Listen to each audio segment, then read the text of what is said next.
So guys, for the first step, you want to go to search and type in services. Click on it. Once you're on this, you want to find TCP IP NetBIOS helper. So we're going to scroll down to the T section until we see TCP IP NetBIOS helper. Double click on it.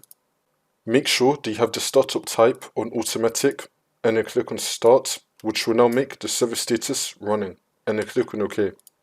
For the next step, you want to go to search and type in view network connections. Click on it.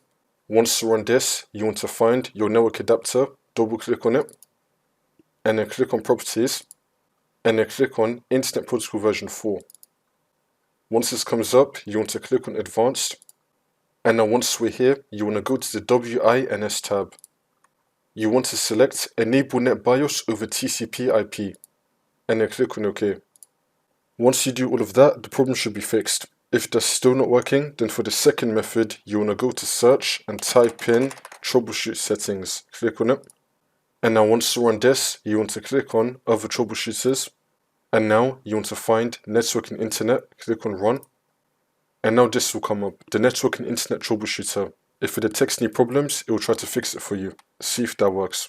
For the last method, you want to go to search and type in network reset. Click on it. And now once you're on this, you want to click on reset now, and then click on yes. It's going to restart your computer in 5 minutes, or you could just do it yourself right now. Come back into Windows, and then the problem should be fixed.